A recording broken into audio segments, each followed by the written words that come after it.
거대 작은 블랙홀인 이곳, 이런 건 처음 봅니다. 중국 이야기입니다.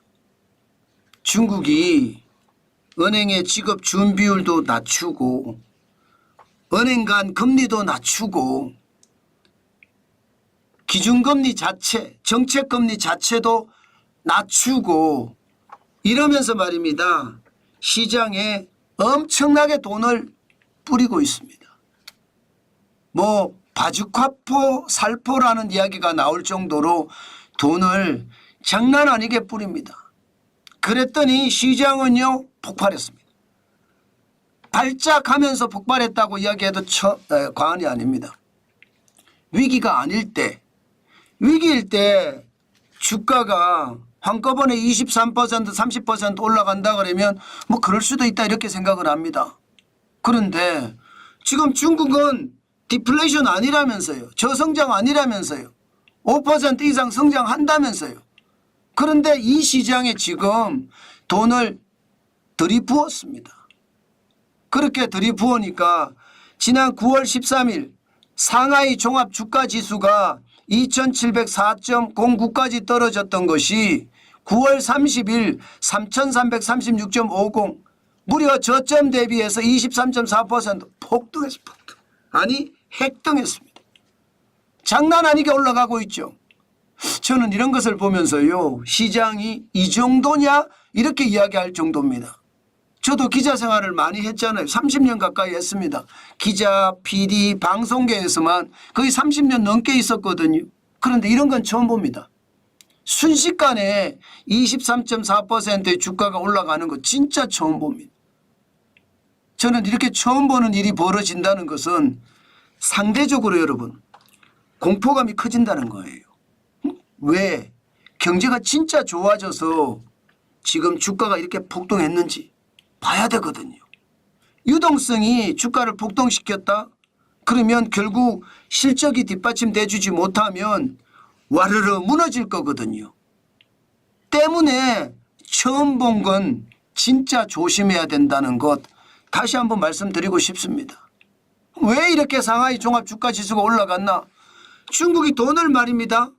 물처럼 뿌린다고 하니까 다른 시장에 있던 외국인들이 전부 중국으로 몰려갔어요. 최근 일주일 동안 아시아 증시에서요. 돈을 엄청나게 빼서 지금 중국으로 몰려가고 있습니다. 인도 시장에서는 32억 3,500만 달러를 빼서 중국 시장으로 들어가고 있고요. 대만도 22억 7,800만 달러가 빠져나갔습니다. 대한민국은 좀 적은 편이에요. 9억 5,400만 달러. 일반적으로 여러분 미국이 금리를 0.5% 빅컷을 했잖아요. 0.5%를 내렸잖아요. 그러면 신흥국에 있는 자금들은 미국으로 돌아가는 게 일반적이에요. 미국으로. 왜냐하면 미국이 금리를 내리면 경기 침체의 신호탄이기 때문에 신흥국에 있는 사람들은 더 큰 침체에 빠져들 수가 있습니다. 그래서 신흥국에 투자한 자금들은 다시 미국으로 이렇게 회귀하는 게 일반적인데 지금 회귀하지 않고 말입니다. 중국 시장으로 빨려 들어가고 있는 거예요. 중국 시장으로. 모든 돈이 중국 시장으로 빨려 들어간다. 인도에서 빠져나온 돈, 한국에서 빠져나온 돈, 대만에서 빠져나온 돈, 일본에서 빠져나온 돈, 모든 돈이 중국으로 빨려 들어간다. 이렇게 이야기할 정도로 지금 시장에는요. 어마어마한 자금들이 중국으로 빨려 들어간다는 뜻입니다. 야, 이거를 보면서요. 저는 굉장히 많은 생각을 하게 되더라고요. 이게 진실일까? 계속해서 이게 좋아지는 건가? 그 생각 말입니다. 일단 말입니다. 채권 시장을 보면 뭔가 분명히 중국 시장이 좋아진다 이렇게 나타내기도 합니다. 10년물 국채금리가 지난 9월 18일에 2.038%를 기록을 했거든요. 다시 말해서 은행에서 돈 빼서 안전자산인 채권을 산다는 뜻이에요. 진짜 많은 사람들이 채권을 사서 이게 결국 말입니다. 채권의 금리가 떨어지고 액면가는 올라가고 이런 일이 발생을 했거든요. 그런데 9월 30일에는 2.160%까지 올라갔습니다. 뭔가 채권에서 빠져서 주식시장에 투자한다. 뭐 이런 얘기가 충분히 가능한 거죠. 시장의 투자로 좀 돌아섰다 이렇게 가능합니다. 그만큼 시장의 변화는 분명히 있었다 이렇게 보이고요. 또 시장을 평가하는 사람들도 중국 시장으로 지금 들어가는 게 좋겠다. 낙관론을 펼치는 사람들이 많아졌어요. 지금 중국 시장에 안 들어가면 안 된다 이렇게 말입니다. 모건 스탠리만 하더라도 향후 2 내지 3분기 동안 성장률이 3%에서 5%로 끌어올릴 수 있다. 예, 증시도 추가 상승은 10% 예상이 된다. 이렇게 낙관론을 펼쳤습니다. 반면에 신중론을 펼치는 인베스트코는요. 일부 주식은 이미 30~40% 뛰었고 확실히 과대평가됐다. 역사적 고점에 달한 종목도 있다. 이렇게까지 경고를 또 하고 있습니다. 중요한 것은 여러분, 중요한 것은 부동산 경기가 어떻게 되느냐가 이번 중국의 증시 부양책이 성공하느냐 못하느냐 달려 있을 겁니다. 현재까지는요 8월 기준이기 때문에 이 기준을 가지고 지금 부동산이 다시 회복이 된다 이렇게 말할 수는 없습니다. 지금 8월에는 마이너스 10.2%로 중국의 부동산 개발 투자가 마이너스가 최악이거든요. 지금 2022년이에요. 4월에 마이너스 2.7% 기록한 이후로 마이너스 부동산 개발 투자는 계속 마이너스 행진입니다. 최악이죠. 게다가 신규 주택 가격 지수도 지금 보시는 것처럼 최악입니다. 8월에 마이너스 5.3%까지 떨어졌거든요. 70개 도시 전월 대비 기준입니다. 마이너스 5.3% 최악이잖아요. 그러니까 이제 돈을 뿌렸어요. 그러면 9월에 이런 지표가 어떻게 되고 앞으로 10월에 이런 지표가 어떻게 되는지가 중국의 낙관론을 펼칠지 신중론으로 돌아갈지 다시 한번 봐야 되는 겁니다. 그만큼 말입니다. 부동산이 앞으로 중국 시장의 회복이냐 아니면 재침체냐 이것을 가늠할 수 있다 이렇게 생각을 할 수 있습니다.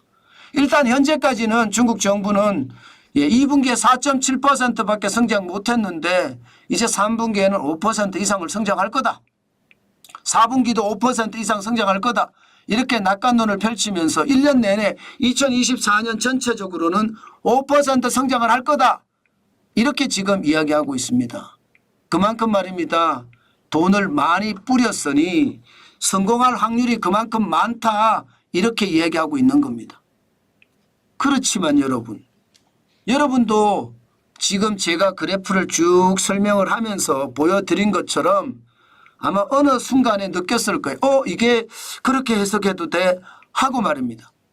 바로 여러분에게 말씀드리려고 했던 10년물 국채금리 말입니다.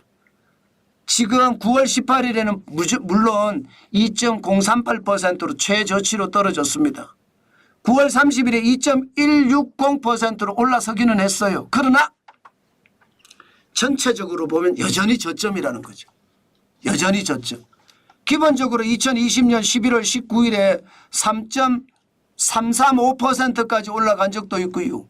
2023년에도 2.873%, 2024년 초에도 2.568%입니다. 그런데 9월 30일에 2.160%니까 아직까지 시장에서는 긍정적으로 완전히 바라보지 않는다는 뜻입니다. 앞으로 시간이 더 가봐야지 알겠지만 분명히 중국의 부자들, 큰손들은요. 여전히 주식시장에 대해서 치고 빠지는 전략을 쓰겠다 이런 생각을 가지고 있고 기왕이면 안전한 금을 사든지 기왕이면 안전한 채권을 사겠다 이렇게 생각하는 사람들도 많다는 것 반드시 알아야 되고요. 투자자의 흐름이 지금 안전자산 쪽으로 아직도 쏠려 있다는 것 한 번쯤 생각해 보셔야 된다는 것 저는 여러분에게 강조합니다. 그만큼 말입니다. 이번 기회가 중국 시장에 투자했던 것을 회수하고 탈출할 수 있는 절호의 기회다. 지금 만약에 그렇게 하지 못하면 영원히 후회한다. 이런 얘기 저는 귀담아 들어야 될 필요가 있다고 생각합니다. 반드시 말입니다. 이런 얘기는 귀담아 듣고 시장에 적응해야 가야 될 거예요. 제가 보기엔 올라가긴 올라갈 겁니다.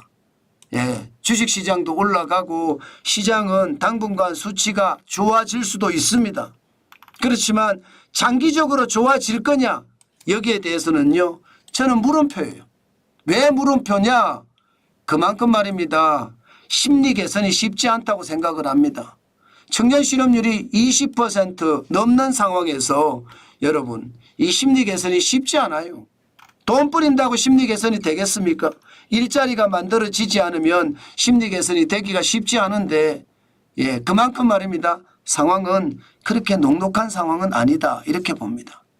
여러분 투자는요 반드시 뭐 리스크를 감수하면서 리스크 테이킹 그래야 많은 돈을 번다.